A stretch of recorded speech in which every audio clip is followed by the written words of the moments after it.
Hello student, মই আৰিফুল হক আৰু আজিৰ এই ভিডিঅ'ত আমি পঢ়িম ক্লাছ 10 ৰ চেপ্টাৰ 5 ৰ MCQ মোস্ট ইম্পৰ্টেন্ট যিবিলাক কোৱেশ্চন পৰীক্ষাত প্ৰতিবাৰে আহি থাকে ঠিক আছে সো চেপ্টাৰ 5 হলে চেপ্টাৰটোৰ নাম কি হয় মৌলৰ পৰ্যায়বৃত্ত শ্ৰেণী বিভাজন হয়নে মৌলৰ পৰ্যায়বৃত্ত শ্ৰেণী বিভাজন আৰু ইয়াৰ মোস্ট ইম্পৰ্টেন্ট কোৱেশ্চন হ'ব হয়নে মোস্ট ইম্পৰ্টেন্ট কোৱেশ্চন হ'ব এটা চাবা আমাৰ প্ৰথম কোশ্চেনটো কি দি আছে কইছে কি তলৰ কোনটো গুটে ডবাৰাইনাৰ ট্ৰায়াড গঠন নকৰে হয়নে ডবাৰাইনাৰ কোন আছিল এজন বিজ্ঞানী আছিল আৰু ডবাৰাইনে যেতিয়া মৌলবোৰৰ শ্ৰেণী বিভাজন কৰিলে তেখেতে তিনিটা কৰি মৌলক ভাগ কৰিছিল হয়নে তিনিটা কৰি গোট কৰিছিল আৰু ইহঁতক কি বুলি কোৱা হয় ডবাৰাইনাৰ ট্ৰায়াড বুলি ডবাৰাইনাৰ কি বুলি কোৱা হয় ট্ৰায়াড বুলি এতিয়া আমি জানো যে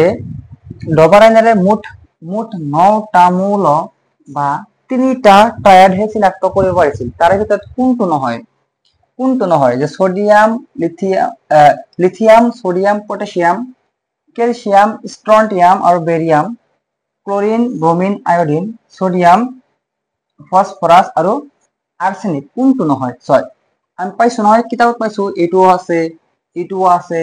এটোও আছে কিন্তু এই গুটটো নাই হয়নে এই গুটটো কি নহয় ডবাৰাইনাৰ ট্ৰায়াড নহয় গতিকে আমাৰ এনসাৰটো কি হৈ যাব আমাৰ অপশন নম্বৰ ডি গতিকে আমাৰ এনসাৰটো কি হৈ যাব অপশন নম্বৰ ডি বাকিবোৰ ট্ৰায়াড হয় কিন্তু এইটো ট্ৰায়াড নহয় হ'ব ঠিক আছে ওকে নেক্সট কোশ্চেন চোৱা নেক্সট কোশ্চেন তোমাৰ কি দি আছে চাবা তোমালোকে কৰিবলৈ চেষ্টা কৰিবা যে তলৰ কোনটো মৌল আধুনিক পদাৰ্থ তালিকাৰ বৰ্গ 2ত অন্তৰ্ভুক্ত নহয় চাই লওক বিই হয়নে আৰু Na Mg আৰু Ca কোনটো নাই যিটো মৌলৰ বহিঃকক্ষত দুটা ইলেক্ট্ৰন আছে সেইটো তোমাৰ কি হয় 2 নম্বৰ বৰ্গত অৱস্থিত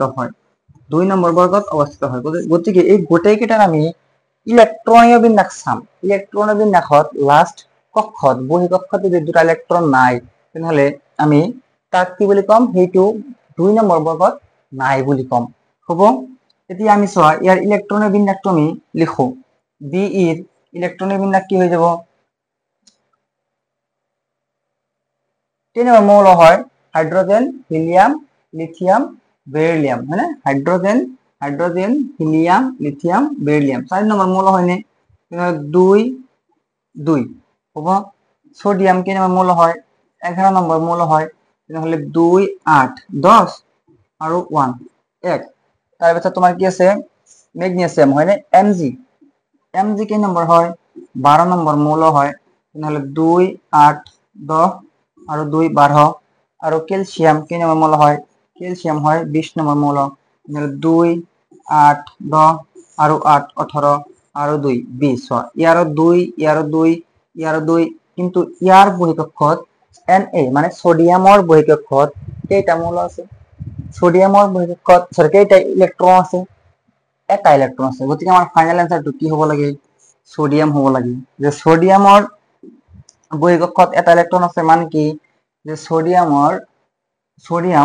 2 নম্বৰ বৰ্গত নহয় হয়নে সোডিয়াম কি নম্বৰ বৰ্গত নহয় 2 নম্বৰ বৰ্গত নহয় ই কেই নম্বৰ বৰ্গত আছে 1 নম্বৰ বৰ্গত আছে বা প্ৰথম বৰ্গত আছে ই 1 নম্বৰ বৰ্গত আছে বা প্ৰথম বৰ্গত আছে হ'ব ঠিক আছে এইবিলাক কোশ্চেন কিন্তু মোস্ট ইম্পৰ্টেন্ট হয় দিয়া হা বহুতবাৰ আহি আছে পৰীক্ষাত আৰু আহিয়ে থাকিব ঠিক আছে এইবিলাক চালে হৈ যাব হ'ব নেক্সট কোশ্চেনলৈ যাও ওকে নেক্সট কোশ্চেন কি আছে মেন্ডেলিভৰ মৌলৰ শ্ৰেণী বিভাজনৰ ভিত্তি হল যে আমাৰ পৰ্যাপ্ত তালিকা যিখন আছে আমি আজি আধুনিক পৰ্যাপ্ত তালিকা ব্যৱহাৰ কৰি আছো হয়নে এই আধুনিক পৰ্যাপ্ত তালিকা আহাৰ আগতে কিছুমান বিজ্ঞানীয়ে এইবিলাকক শ্ৰেণী বিভাজন এই মৌলবোৰৰ শ্ৰেণী বিভাজন কৰিছিল তাৰ ভিতৰত কোন আছিল ডবাৰাইনাৰ আছিল নিউল্যান্ডছ আছিল মেন্ডেলিভ আছিল তাৰে পিছত লাষ্টত কোন আছিল হেনৰি মজেলে আছিল আৰু হেনৰি মজেলে আমাৰ আধুনিক পৰ্যাপ্ত তালিকাখন দিছে হয়নে এতিয়া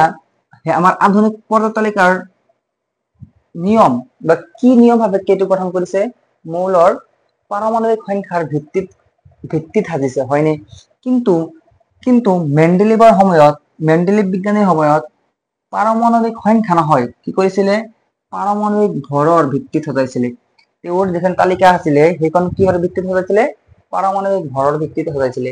গতিকে ইয়াৰ এনসাৰটো আমাৰ কি হৈ যাব? মেণ্ডেলিভৰ মৌল শ্ৰেণী বিভাজনৰ ভিত্তি হল পাৰমাণৱিক কি? ভৰ। ঠিক আছে, বুজি পাইছা? পাৰমাণৱিক কি? ভৰ। এতিয়া চোৱা, move to the next question. আমি নেক্সট কুৱেশ্যনলৈ আগবাঢ়িছো আৰু ইয়াতে আছে কি কুৱেশ্যন চোৱা, F chlorine, CL chlorine, BR ব্ৰমিন আৰু আয়োডিন হয়নে? মৌলক এটা কোন বৰ্গৰ অন্তৰ্ভুক্ত হয়? কোন বৰ্গৰ অন্তৰ্ভুক্ত হয়? এতিয়া কোনটো বৰ্গ আৰু কোনটো পৰ্যায়ত অন্তৰ্ভুক্ত হয় এইটো জানিবৰ কাৰণে আমি এটা কনসেপ্ট জানিব লাগিব হয়নে? কেনেকুৱা যে কোনো এটা মৌলৰ যদি তুমি ইলেক্ট্ৰনৰ বিন্যাস লিখিবা, ধৰা হল 2 8 1, তেনেহলে লাষ্টত তোমাৰ আছে 1 আছে, তেনেহলে ইয়াৰ বৰ্গ কিমান হৈ যাব? 1 হৈ যাব। যদি কোৱা হয় 2, যদি কোৱা হয় কি 2 যদি কোৱা হয় যে 2 8 2, কিমানটা আছে? দুটা আছে, গতিকে ইয়াৰ বৰ্গ কিমান হ'ব? 2। যদি কোৱা হয় যে 2 8 3, তেনেহলে কিন্তু 3 নহয়। যদি 2তকৈ বেছি হয় না, ইয়াৰ লগত আমি কি কৰিব লাগিব জানো? 10 প্লাস কৰিব লাগিব, অৰ্থাৎ 3 প্লাস 10 না 13 হল। গতিকে ইয়াৰ কেই নম্বৰ বৰ্গত থাকিব? আমাৰ 13 নম্বৰ বৰ্গত থাকিব। কেই নম্বৰ বৰ্গত থাকিব? 13 নম্বৰ বৰ্গত থাকিব। তেনেহলে ইয়াতে কি কৈছে যে এইটো কোন বৰ্গৰ অন্তৰ্ভুক্ত হয়? এতিয়া চোৱা, ক্লৰিন, ব্ৰমিন আৰু আয়োডিন এইবিলাকক হেলোজেন মৌল বুলি জনা যায়। এইবিলাকক কি মৌল বুলি জনা যায়? হেলোজেন মৌল বুলি জনা যায়, বা ইহঁতক এক্সৰে বুজোৱা হয়। আৰু ইহঁত কি হয় জানা নাই? ইহঁত হয় 17 বৰ্গৰ মৌল। 17 বৰ্গৰ মৌল হয়। গতিকে তুমি কি লিখিবা? এইবোৰ কিহত কোন বৰ্গৰ অন্তৰ্ভুক্ত হয়? 17 বৰ্গৰ অন্তৰ্ভুক্ত হয়। এইবিলাকক কি বুলি কোৱা হয়? হেলোজেন মৌল বুলি কোৱা হয়। গতিকে ইহঁত কেই নম্বৰ বৰ্গত অন্তৰ্ভুক্ত হয়? 17 বৰ্গৰ অন্তৰ্ভুক্ত হয়। ঠিক আছে, এতিয়া চোৱা, ওকে, নেক্সট কুৱেশ্যন চাবা হা। নেক্সট কুৱেশ্যন চাবা যে কি কৈছেনো? এক্স মৌলটো আমি নাজানো। মৌলটো কি হয়? এক্স হয়, আমি কি নাজানো। এক্স মৌলটো পৰ্যাবৃত্ত তালিকাৰ বৰ্গ 2ত ৰখা হৈছে। কেই নম্বৰ বৰ্গত ৰখা হৈছে? 2 নম্বৰ বৰ্গত ৰখা হৈছে। বৰ্গ কিমান? 2। 2 নম্বৰ বৰ্গত ৰখা হৈছে, আমি ক'ব পাৰো নে যে বাহিৰৰ ইলেক্ট্ৰন মানে কি বহি কক্ষত থকা ইলেক্ট্ৰন হয়নে? বাহিৰৰ ইলেক্ট্ৰন বা বহি কক্ষত থকা ইলেক্ট্ৰন কেইটা হয়? দুটা আছে। বহি কক্ষত থকা ইলেক্ট্ৰন কেইটা আছে? এটি দুটা আছে। বহি কক্ষত থকা ইলেক্ট্ৰন কেইটা আছে? এটি দুটা আছে। কৈছে যে ইয়াৰ ক্লোৰাইডৰ সংকেত কি? ইয়াৰ দুটা আছে মানে ইয়াৰ যোজ্যতাও কিমান হ'ব জানানে? 2 হ'ব। পাইছা এইবিলাক? আমি এমচিকিউ কৰি আছো মানে কি, তোমালোকে মই ধৰি লৈছো যে তোমালোকে এইবিলাক পঢ়িছা, বহুতখিনি জানা। মই কেৱল কুৱেশ্যন বিলাক তোমাক দি আছো ইম্পৰ্টেন্ট। ঠিক আছে, ইয়াৰ যোজ্যতা কিমান হ'ব? 2 হ'ব। তেনেহলে যদি কোৱা হয় যে এক্স মৌলটো পৰ্যায়ত তালিকাৰ বৰ্গ 2ত ৰখা হৈছে, ইয়াৰ ক্লোৰাইডৰ সংকেত কি হ'ব? যে ক্লোৰাইড মানে কি Cl, যদি ক্লোৰিন যদি বেলেগৰ লগত লগ লাগে তাৰ নাম হয় ক্লোৰাইড হয়নে? এতিয়া মৌলটো কি আছে? তোমাৰ এক্স আছে আৰু ক্লোৰিন কি আছে? Cl। ইয়াৰ হয় 2, ইয়াৰ হয় 1। এই 1 টো ই ল'ব আৰু এই 2 টো ই ল'ব হয়নে? গতিকে আমাৰ যিটো সংকেত হৈ যাব, সেইটো কি হৈ যাব? XCl2 হৈ যাব। এইটো আমাৰ কি হৈ যাব? XCl2 হৈ যাব। এইটো হ'ব আমাৰ ফাইনেল এনসাৰ, সি নাম্বাৰ। XCl2 হ'ব আমাৰ Cl2 হ'ব ইয়াৰ সংকেত। XCl2 কি হ'ব? ইয়াৰ সংকেত হৈ যাব। হ'ব, ঠিক আছে, বুজি পাইছো? ওকে, নেক্সট কুৱেশ্যন চোৱা। নেক্সট কুৱেশ্যন কি আছে যে একেটা বৰ্গৰ মৌলসমূহৰ ধৰ্ম একে কিয়? তাৰমানে কৈছে যে ধৰা হল এইবিলাক কি আছে? বৰ্গ আছে হয়নে? এইবিলাক কি আছে? এইবিলাক কি আছে? তোমাৰ ধৰা বৰ্গ আছে। এই বৰ্গৰ তলফালে আহিলে বা চেম টু চেম বৰ্গৰ মৌলবিলাকৰ ধৰ্ম একে কিয় হয় আৰু আমি এইটো মনত ৰাখিব লাগিব যে মৌলবোৰৰ ধৰ্ম একে হয় ক'ত বৰ্গবোৰত চেম বৰ্গত মৌলবোৰৰ ধৰ্ম কি হয় আমাৰ একে হয় গতিকে চাবাচোন অপশন বিলাক কি দি আছে বৰ্গত তলৰ ফালে সিহঁতৰ পাৰমাণবিক সংখ্যা বাঢ়ে সিহঁতৰ বহিৰাতম কক্ষটোৰ ইলেক্ট্ৰনীয় সজ্জা কি সিহঁত আটাইবোৰ ধাতৱীয় মৌল ইয়াৰ এটা নহয় ছয় এই অপশনটো আৰু এই অপশনটো মই কাটি দিলো এই বাকি যে দুটা অপশন আছে তাৰে ভিতৰতে এটা আনসাৰ হৈ যাব বৰ্গত তলৰ ফালে সিহঁতৰ পাৰমাণবিক সংখ্যা বাঢ়ে এতিয়া চোৱা বৰ্গত মই যদি 1 নম্বৰ বৰ্গত যেটা মৌল আছে সেইটা যদি নাম লিখো চাবা কেনেকৈ লিখিম হাইড্রোজেন লিথিয়াম সোডিয়াম পটাশিয়াম হয় না এতিয়া আমি 1 নম্বৰ বৰ্গৰ মৌলকেইটাক এনেকৈ মনত ৰাখিব পাৰি হে লি না কে রাব ঠিক আছে হে লি না কে রাব সে ফরিয়াদ ঠিক আছে কি ফরিয়াদ এনেকে আমি মনত রাখিব পাৰো এতিয়া প্ৰথম মৌলটো হল হাইড্ৰোজেন ইয়াৰ 1 নম্বৰ ইয়াত কি এই হচ্ছে নিউক্লিয়াস বহি কক্ষত কেইটা ইলেক্ট্রন আছে এটা ইলেক্ট্রন আছে ই হচ্ছে lithium hydrogen helium lithium 3 number গতিকে এটা দুটা আর তারপর তার ভিতর কি আছে একটা হয় না তিনটা সোডিয়াম কি নম্বর 11 নম্বর মানে 11টা কি আছে ইলেকট্রন আছে তাহলে এনেকুৱা হ'ব ই হচ্ছে নিউক্লিয়াস প্রথম কক্ষত দুটা ইলেকট্রন নেক্সট কক্ষত 1 2 3 4 5 6 হয় না 7 8টা তাহলে কেইটা হল 10টা হল না আর কেইটা আছে 11টা তারপর পটাশিয়াম কি নম্বর 19 নম্বর পটাশিয়াম কি নম্বর 19 নম্বৰ এতিয়া 19 নম্বৰ হলে কেনেকুৱা হ'ব চাবা 19 নম্বৰ হলে কেনেকুৱা হ'ব ই হৈছে নিউক্লিয়াস 1 2 3 4 5 6 7 8 9 10 তাৰপিছত আকৌ 8টা হ'ব 1 2 3 4 5 6 7 8টা তাৰপিছত কেইটা আছে এটা আছে তাৰপিছত কেইটা আছে এটা আছে কাৰণ ই 19 নম্বৰ মৌল হলে ইয়াতে 19টা কি থাকিব ইলেক্ট্ৰন থাকিব এতিয়া প্ৰত্যেকটো ক্ষেত্ৰতে কিন্তু বহি কক্ষত এটা ইলেক্ট্ৰন আছে প্ৰত্যেকটো ক্ষেত্ৰতে বহি কক্ষত কেইটা ইলেক্ট্ৰন আছে এটা ইলেক্ট্ৰন আছে অৰ্থাৎ ইয়াৰ যোজ্যতাও কিমান হ'ব 1 হৈ যাব ইহঁতৰ যোজ্যতাও কিমান হৈ যাব 1 হৈ যাব হয় না ইহঁতৰ যোজ্যতা কিমান হৈ যাব 1 হৈ যাব কাৰণ বহি কক্ষত থকা ইলেক্ট্ৰনৰ সংখ্যা কি হয় যদি তোমাৰ 4 হয় বা তাতকৈ কম হয় তেনেহলে এই বহি কক্ষত থকা ইলেক্ট্ৰনটো আমাৰ কি হৈ যায় ইয়াৰ যোজ্যতা হৈ যায় হ'বনে কৈছে কি বৰ্গত তলৰ ফালে সিহঁতৰ পাৰমাণবিক সংখ্যা বাঢ়ে সিহঁতৰ বহিঃকক্ষত ইহঁতৰ বাহিৰতম কক্ষটোৰ ইলেক্ট্ৰনিক সজ্জা একে হয়নে ইহঁতৰ বহিৰতম কক্ষত থকা ইলেক্ট্ৰনিক সজ্জা কি হয় একে হয় সেইকাৰণে তো ইহঁতৰ ধৰ্ম সেম হয় ধৰ্ম মানে কি ইহঁতৰ যোজ্যতা হয়নে যোজ্যতা সেম হয় ঠিক আছে হ'ব এনসাৰটা আমাৰ কি হ'ব তেনেহলে বি হ'ব সিহঁতৰ বহিৰতম কক্ষটোৰ ইলেক্ট্ৰনিক সজ্জা কি একে সিহঁতৰ বহিৰতম কক্ষত থকা ইলেক্ট্ৰনিক সজ্জা কি একে বুজি পাইছা ঠিক আছে ভাল লাগিলে কমেন্ট কৰিবা আৰু শেয়াৰ কৰিবা লগৰ বন্ধু বান্ধৱৰ লগত হ'বনে তুমিও পাছ কৰা তুমিও ভাল নম্বৰ পোৱা তোমাৰ বন্ধুৱে ভাল নম্বৰ পা ঠিক না এতিয়া চাও তলৰ কোনটো মৌলৰ তলৰ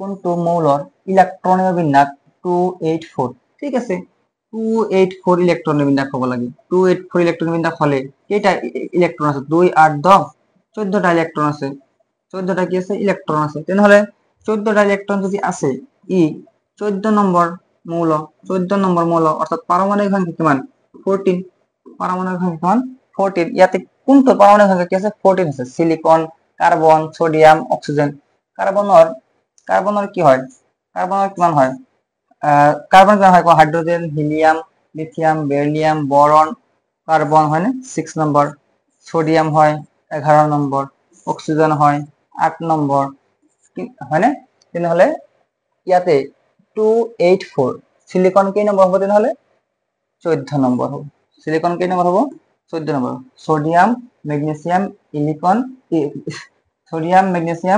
অ্যালুমিনিয়াম সিলিকন মানে 14 নম্বৰ মৌল কোনটো হয় সিলিকন হয় 14 নম্বৰ মৌল আৰু ইয়াত ইলেক্ট্ৰন বিন্যাসটো কিমান হৈ যাব 284 হৈ যাব ইলেক্ট্ৰন বিন্যাসটো কিমান হৈ যাব 284 হৈ যাব ঠিক আছে বুজি পাইছা নেক্সট কোৱেশ্চন চাবা দ্বিতীয় পৰ্যায়ৰ বৃহত্তম পাৰমাণৱিক আকাৰৰ মৌলটো হ'ল দ্বিতীয় পৰ্যায়ৰ বৃহত্তম পাৰমাণৱিক আকাৰৰ মৌলটো হ'ল এইটো হৈছে প্ৰথম পৰ্যায় এইটো হৈছে দ্বিতীয় পৰ্যায় হয়নে এনেকুৱাকৈ থাকে হয়নে এইটো হৈছে কি দ্বিতীয় পৰ্যায় এইটো কি দ্বিতীয় পৰ্যায় ই যদি দ্বিতীয় পৰ্যায় হয় ছয় হে লি না কে এইবিলাক হৈছে বৰ্গ বাট এনেকৈ হিসাব কৰিলে কি হ'ব আমাৰ এনেকুৱাকৈ হিসাব কৰিলে হ'ব পৰ্যায় হয়নে এনেকুৱাকৈ হিসাব কৰিলে কি হ'ব পৰ্যায় ই হৈছে 1 নম্বৰ বৰ্গ এই হৈছে 1 নম্বৰ বৰ্গ আৰু এনেকৈ 1 নম্বৰ পৰ্যায় এই হৈছে 2 নম্বৰ পৰ্যায় এনেকৈ পৰ্যায় হিসাব কৰা হ'ব কৈছে যে দ্বিতীয় পৰ্যায়ৰ বৃহত্তম পাৰমাণৱিক আকাৰৰ মৌল কোনটো এতিয়া আমি জানিব লাগিব যে যিবিলাক পৰ্যায় আছে পৰ্যায়ত বাও ফালৰ পৰা সোঁফালে আমি পৰ্যায়ত অলৱেজ বাও ফালৰ পৰা সোঁফাল হিসাব কৰো হয়নে আমি অলৱেজ বাও ফালৰ পৰা সোঁফাল হিসাব কৰো ই হৈছে বাও ফাল আৰু ই হৈছে সোঁফাল বাও ফালৰ পৰা অলৱেজ সোঁফাললৈ হিসাব কৰো যে পৰ্যায় এটাত বাও ফালৰ পৰা সোঁফাললৈ পাৰমাণৱিক সংখ্যা বাঢ়ে নে কমে বাও ফালৰ পৰা সোঁফাললৈ পাৰমাণৱিক সংখ্যা পাৰমাণৱিক আকাৰ সদায় কি হয় কমে কিয় কমে চাবা দ্বিতীয়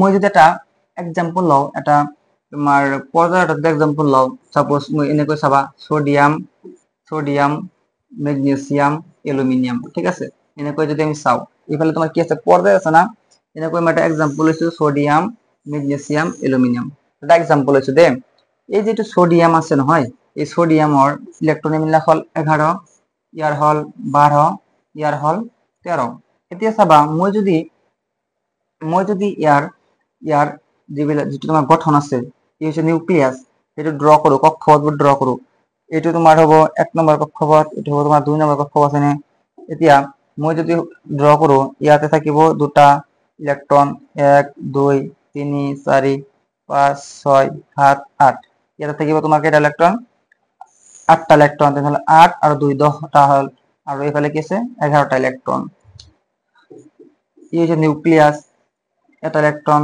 দুটা ইলেক্ট্রন তার পিছত আকৌ 1 2 3 4 5 6 7 8 8টা ইলেক্ট্রন আৰু তোমাৰ এইফালে আছে 1 2 3 4 5 6 7 8 ওকে কেইটা ইলেক্ট্রন আছে ম্যাগনেসিয়ামৰ 12টা হয় না 12টা থাকিলে তাহলে কেনেকুৱা হ'ব 12টা থাকিলে 2 আৰু 8 10টা আৰু ইয়াতে কি হ'ব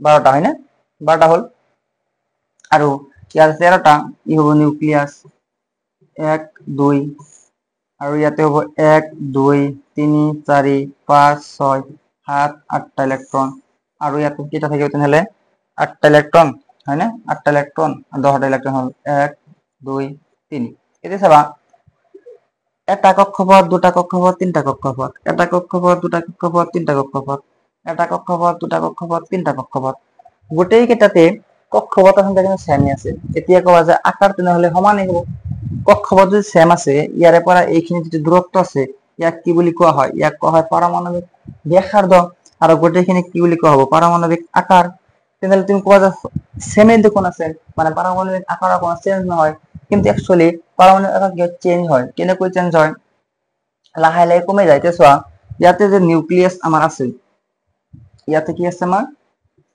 নিউক্লিয়াস আছে ইয়াতে নিউক্লিয়াসত অলৱেজ কি থাকে মানে অলৱেজ কি থাকে আমাৰ প্ৰটন থাকে নিউক্লিয়াসত অলৱেজ কি থাকে আমাৰ প্ৰটন থাকে যদি প্ৰটন থাকে ইয়াৰ আধান কি হয় ধনাত্মক হয় ইয়াৰ আধান কি হয় ধনাত্মক হয় আৰু ইলেক্ট্ৰন থাকে ইয়াৰ আধান কি হয় ঋণাত্মক হয় এতিয়া তুমি ভাবা যে ইয়াতে 11টা ইলেক্ট্ৰন যদি আছে ইয়াতে 11টা প্রোটন আছে ইয়াতে যদি 12টা ইলেক্ট্রন আছে তাহলে ইয়াতে 12টা প্রোটন আছে ইয়াতে যদি 13টা ইলেক্ট্রন আছে তাহলে ইয়াতে 13টা প্রোটন আছে এতিয়া এটা কথা সিম্পল ভাবা যে মই যদি আচ্ছা ইয়াৰ আগত জানি লও যে এই প্ৰোটনবোৰে এই ইলেক্ট্ৰনসমূহক কি কৰি থাকে আকৰ্ষণ কৰি থাকে এই প্ৰোটনবোৰে ইলেক্ট্ৰনসমূহক কি কৰে আকৰ্ষণ কৰি থাকে এই প্ৰোটনবোৰে এই ইলেক্ট্ৰনসমূহক কি কৰে আকৰ্ষণ কৰি থাকে এতিয়া মই যদি কওঁ যে সাপোজ এই বটলটো যে আছে স্পাৰ্টাৰ বটল যে আছে এই বটলত এই বটলত যদি ইয়াতে ধৰা নিউক্লিয়াছ আছে মানে কি ইয়াতে প্ৰটন আছে আৰু ইয়াতে আছে এই বহিঃকক্ষত এইবিলাক কক্ষপথত কি কৰি আছে ইলেক্ট্ৰনবোৰ ঘূৰি আছে। এতিয়া মই যদি কওঁ ইয়াতে 11 জন মানুহে এইফালে ঘূৰিব, 11 জন মানুহ কি হ'ব, এই 11 জন মানুহে এইফালে ঘূৰিব আৰু ইয়াতে কি থাকিব 11 জন মানুহ থাকিব। ইহঁতৰ যদি এনেকে টানাটানি কৰি থাকে এনেকে, তেনেহ'লে যিমানখিনি সৰু হ'ব, যিমানখিনি এই বটলটো যিমানখিনি চাপি যাব, ঠিক আছে, যিমানখিনি চাপি যাব তাৰ তুলনাত যদি 12 জন মানুহে এইফালৰ পৰা 12 জন মানুহে এইফালে পৰা এনেকে ধৰে, তেনেহ'লে ই বেছি অলপমান কাষ চাপি আহিব। ইয়াতকৈও বেছি যদি 13 জন মানুহে এইফালৰ পৰা 13 জন মানুহে এইফালে ধৰে, তেনেহ'লে ই কি হ'ব আৰু কাষ চাপি আহিব, আৰু কি হ'ব কাষ চাপি আহিব। ইয়াৰ দ্বাৰা কি বুজিব পাৰি কোৱাচোন? ইয়াৰ দ্বাৰা আমি বুজিব পাৰি যে এই 13টা ইলেক্ট্ৰন আৰু 13টা প্ৰটনৰ মাজত আকৰ্ষণ শক্তিটো বেছি, মানে ই অলপ বেছিকে আকৰ্ষণ কৰিব, এইফালে বেছিকে আকৰ্ষণ কৰিব মানে কি ই বেছিকে উচ্চ চাপি আহিব। যদি উচ্চ চাপি আহে তেনেহ'লে কি হ'ব, ইয়াৰ আকাৰটো লাহে লাহে কমি যাব না, ইয়াৰ আকাৰটো লাহে লাহে কি হ'ব কমি যাব। যাৰ কাৰণে আমি ক'ব পাৰো যে এইফালে মানে বাওঁ ফালৰ পৰা সোঁফাললৈ গ'লে পাৰমাণৱিক আকাৰ কি হৈ যায়, কম হৈ যায়। বৰ্গ নে পৰ্যায় কি হয়, পাৰমাণৱিক আকাৰ কি হয় কমি যায়। এতিয়া কৈছে কি দ্বিতীয় পৰ্যায়ৰ বৃহত্তম পাৰমাণৱিক আকাৰৰ মূলটো হ'ল, দ্বিতীয় পৰ্যায়ত প্ৰথমতেই আমাৰ কি আছে লিথিয়াম আছে, ফাৰ্ষ্টতে আমাৰ কি আছে লিথিয়াম আছে। ফাৰ্ষ্টত এইফালে যদি লিথিয়াম থাকে, এইফালে কি আছে আমাৰ লিথিয়াম আছে, তেনেহ'লে এইফালে যদি লিথিয়াম আছে লাহে লাহে এইফালে কমি যাব। গতিকে ফাৰ্ষ্টত আছে মানে কি আটাইতকৈ ডাঙৰ কাৰ হ'ব, লিথিয়ামৰে হ'ব, হয়নে? আটাইতকৈ ডাঙৰ কাৰ হ'ব লিথিয়ামৰে হ'ব, ঠিক আছে। এতিয়া চোৱা বুজি পাইছা নে নাই কোৱা অলপ চলপ? যদি বুজি পাইছা তেনেহ'লে শ্বেয়াৰ কৰা।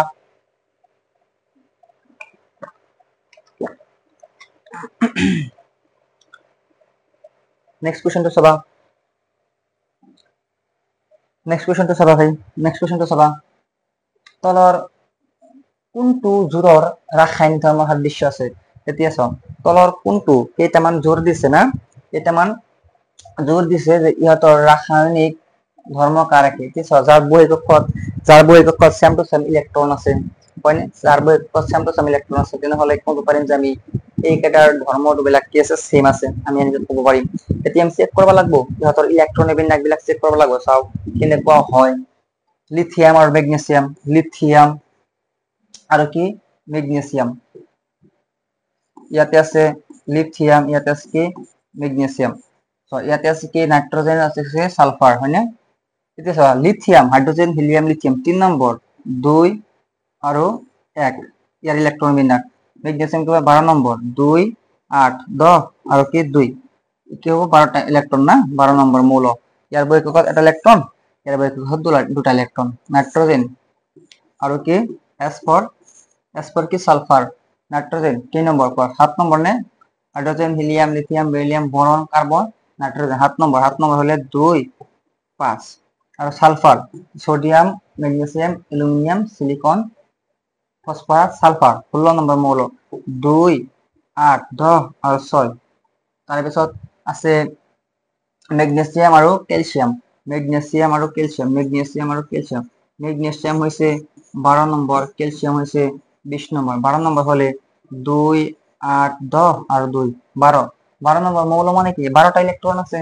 20 নম্বৰ মানে 2 8 10 আৰু 8 18 আৰু 2 কি হ'ব 20। এতিয়া চোৱা ইয়াৰ বহিঃকক্ষত দুটা ইলেক্ট্ৰন আছে, ইয়াৰ বহিঃকক্ষত দুটা ইলেক্ট্ৰন আছে, গতিকে আমি ক'ব পাৰো না যে ইহঁতৰ ধৰ্মবিলাক কি হ'ব সেম হৈ যাব, কাৰণ ইহঁত কি হ'ব সেম বৰ্গত থাকিব। যে সেম তোমাৰ বহিঃকক্ষত সেম টু সেম ইলেক্ট্ৰন আছে নহয়, তেনেহ'লে এনেকুৱা যে বৰ্গ আছে, বৰ্গত সেম টু সেম বৰ্গত থাকিব, একেটা বৰ্গত থাকিব, মানে 2 নম্বৰ বৰ্গত থাকিব, 2 নম্বৰ বৰ্গত থাকিব।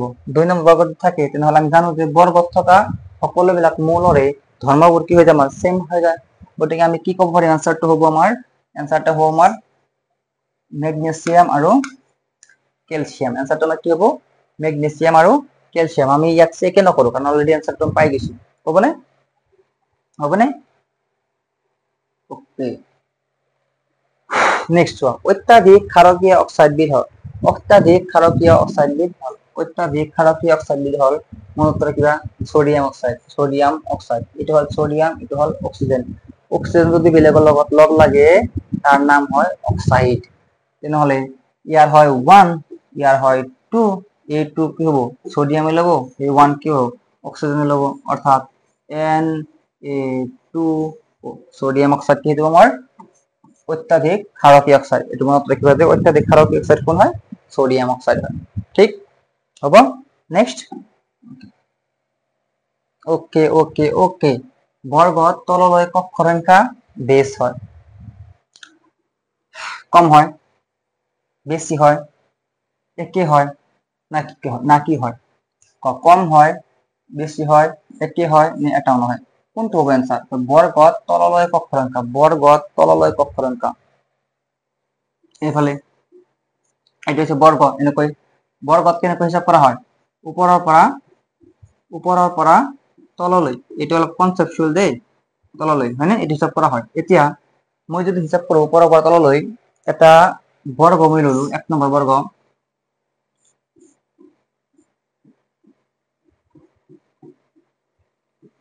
ঠিক আছে, এটা মই বর্গ লৈছো।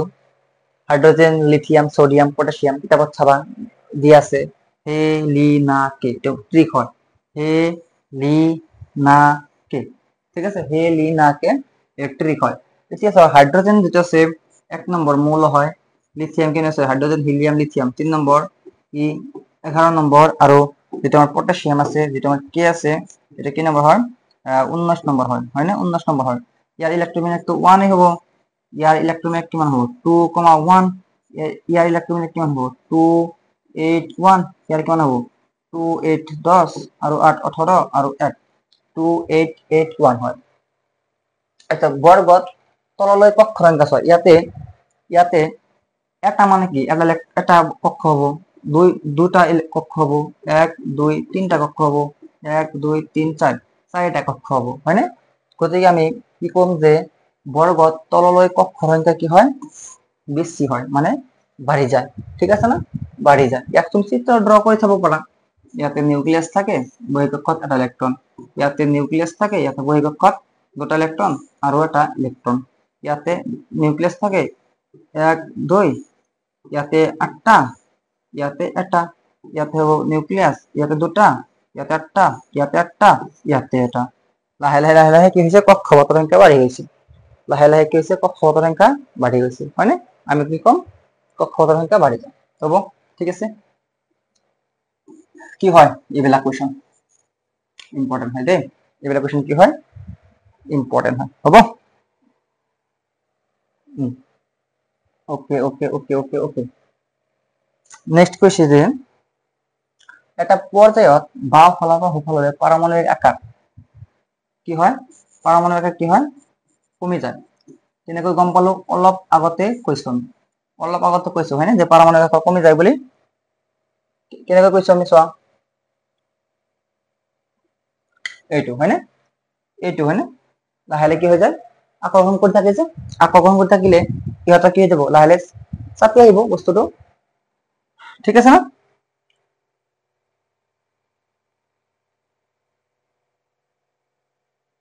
গতিকে আমাৰ এনসাৰটো কি হ'ব কোৱা, এনসাৰটো হ'ব আমাৰ কমি যায় মানে কি কম হয়। এটা পৰ্যায়ত বাওঁ ফালৰ পৰা সোঁফাললৈ, এটা পৰ্যায়ত বাওঁ ফালৰ পৰা সোঁফাললৈ পাৰমাণৱিক আকাৰ কি হয় কম হয়, এটা পৰ্যায়ত বাওঁ ফালৰ পৰা সোঁফাললৈ পাৰমাণৱিক আকাৰ কি হয় কম হয়, ঠিক ওকে। এটা বৰ্গত থকা সকলো মৌলৰ যোজক ইলেক্ট্ৰন সংখ্যা, এটা বৰ্গত সকলো মৌলৰ যোজক ইলেক্ট্ৰনৰ সংখ্যা হ'ব। 1 নম্বৰ বৰ্গত লৈ চাওঁ আমি হে লি না কে, 1 নম্বৰ বৰ্গটো লৈছো আমি, হয়নে? ইয়াতে 1 নম্বৰ মৌল, 3 নম্বৰ মৌল, 11 নম্বৰ মৌল, 19 নম্বৰ মৌল, ইয়াতে কি হ'ব ইলেক্ট্ৰনৰ বিন্যাস 2,1 হ'ব, 2,8,1 হ'ব, 2,8,8,1 হ'ব। টোটাল 19টা ইলেক্ট্রন আছে, 2টা 8টা 8টা 1টা, গতিকে 19টা হল, হয়নে? সব বহিঃকক্ষত থকা ইলেক্ট্রন যদি 4তকৈ কম হয় বা 4 হয়, এইটো তোমাৰ কি হৈ যায় যোজ্যতা হৈ যায়, তেনেহলে ইয়াতে 1 আছে 1 আছে 1 আছে 1 আছে, এইবোৰ কি হৈ যাব যোজ্যতা নহব, এইবিলাক কি হ'ব যোজ্যতা নহব, বা এইবিলাক কি হ'ব যোজক ইলেক্ট্রন হ'ব, এইবিলাক কি হ'ব যোজক ইলেক্ট্রন হ'ব। ঠিক আছে, যোজক ইলেক্ট্রন সংখ্যা সেম টু সেম আছে নহয়, আছে, হয়নে? এটা বৰ্গত থকা সকলো মৌলৰ যোজক ইলেক্ট্ৰন সংখ্যা কি হয় সমান হয়, একে হয়, কেনেকৈ গম পালো আমি প্ৰমাণ, ঠিক প্ৰমাণ আছে। ওকে,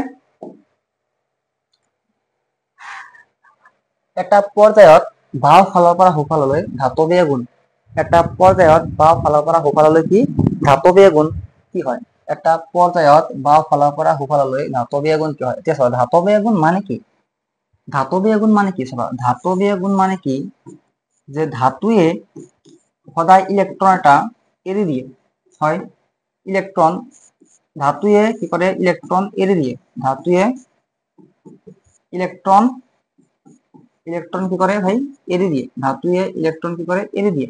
এতিয়া তেনেহ'লে আমি কম যে ইহৰ ধৰ্ম যদি ইলেক্ট্ৰন এৰি দিয়া হয়, মানে যিটো মৌলয় অতি সোনকালে ইলেক্ট্ৰন এটা এৰি দিব, সি বেছি ভাল ধাতু হ'ব। যিটো মৌলয় অতি সোনকালে ইলেক্ট্ৰন এটা এৰি দিব, সি বেছি ভাল ধাতু হ'ব। এতিয়া কৈছে যে পৰ্যায়ত বাওঁ ফালৰ পৰা সোঁফালে। এতিয়া মই কেইটা মৌল লৈছো, সোডিয়াম ললো, মেগনেছিয়াম ললো, এলুমিনিয়াম ললো। এইবিলাক চাবা পৰ্যায় হয়, এটা পৰ্যায়ৰ পৰা মৌল লোৱা হৈছে। ঠিক আছে না? Sodium 11 number, magnesium 12 number, aluminium 13 number. ইয়াতে 2, 8, 1 ইলেক্ট্ৰনৰ বিন্যাস, 2, 8, 2 ইলেক্ট্ৰনৰ বিন্যাস, 2, 8, 3 ইলেক্ট্ৰনৰ বিন্যাস। হয়নে? এতিয়া মই যদি কওঁ যে ধাতৱীয় গুণ মানে কি? ইলেক্ট্ৰন এৰি দিয়াৰ ক্ষমতা। ইয়াক যদি ড্ৰ কৰো, ই হ'ব নিউক্লিয়াছ, এটা ইলেক্ট্ৰন, দুটা ইলেক্ট্ৰন, 1, 2, 3, 4, 5, 6, 7, 8 আৰু কি? এটা ইলেক্ট্ৰন। ইয়াতে নিউক্লিয়াছ, এটা ইলেক্ট্ৰন, দুটা ইলেক্ট্ৰন, 8টা ইলেক্ট্ৰন। হয়নে? আৰু কি হ'ব? দুটা ইলেক্ট্ৰন। ইয়াত চোৱা, ই হ'ব নিউক্লিয়াছ, দুটা ইলেক্ট্ৰন, 2, 4, 6, 8টা ইলেক্ট্ৰন। আৰু কেইটা আছে? 1, 2, 3টা ইলেক্ট্ৰন। ধাতৱীয় গুণ মানে কি? কোৱাচোন, ধাতৱীয় গুণ মানে কি? ইলেক্ট্ৰনটো যিমান সোনকালে এৰি দিব পাৰে। এটা পৰ্যায়ত বাওঁ ফালৰ পৰা সোঁফাললৈ ধাতৱীয় গুণ কি হয়? কমি যায়, বাঢ়ি যায়। এতিয়া আমি কেনেকৈ গম পাম যে কোনটো ইলেক্ট্ৰন সোনকালে এৰি দিব? এতিয়া চোৱা, এই যে বাহিৰৰ যে ইলেক্ট্ৰন আছে, এই ইলেক্ট্ৰনটো 11টা প্ৰটনে এইফালে টানি আছে।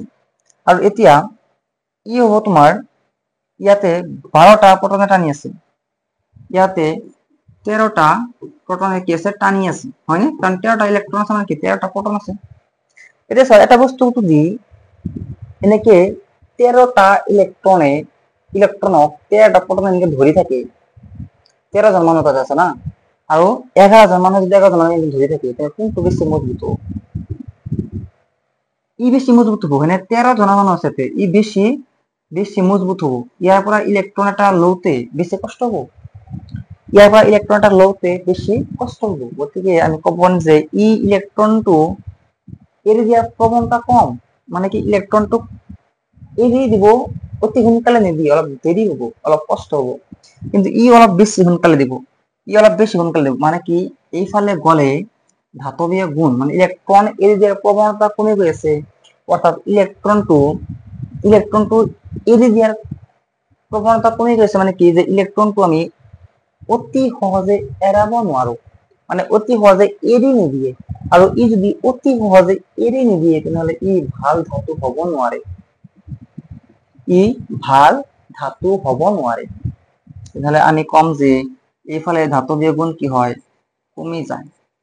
এইফালে ধাতৱীয় গুণ কি হয় ভাই? কমি যায়। Answer number B. এটা পৰ্যায়ত বাওঁ ফালৰ পৰা সোঁফাললৈ ধাতৱীয় গুণ কি হয়? কম হয়। ঠিক আছে? কি হয়? কম হয়। হয়নে? এতিয়া চোৱা,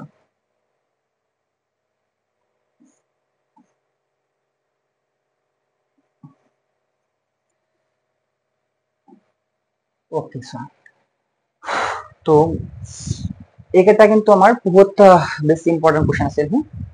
চেপ্টাৰ 5-ৰ এইকেইটা কি আছিল? বহুত বেছি ইম্পৰ্টেণ্ট কুৱেশ্যন আছিল। গতিকে তোমালোকক কাম দিলো, লাইক শেয়াৰ এণ্ড ছাবস্ক্ৰাইব। যদি ভাল লাগে আৰু যদি ভাল নালাগে তেনেহ'লে কৰাৰ দৰকাৰ নাই, ঠিক আছে। আৰু তোমালোকৰ ফ্ৰেণ্ডছৰ লগত ফ্ৰেণ্ডছৰ গ্ৰুপত কি কৰি দিবা, শ্বেয়াৰ কৰি দিবা, হ'ব। কি কৰি দিবা, শ্বেয়াৰ কৰি দিবা। ইয়াৰ পিছত আৰু ভাল ভাল কুৱেশ্যন আমি লৈ আহিম, প্ৰত্যেক চেপ্টাৰৰে ইম্পৰ্টেণ্ট কুৱেশ্যন লৈ আহিম, যিবিলাক কুৱেশ্যন আমাৰ পৰীক্ষাত আহিছে আৰু যিবিলাক কুৱেশ্যন পৰীক্ষাত আহিব, ঠিক আছে। গতিকে আজিৰ কাৰণে থেংক ইউ।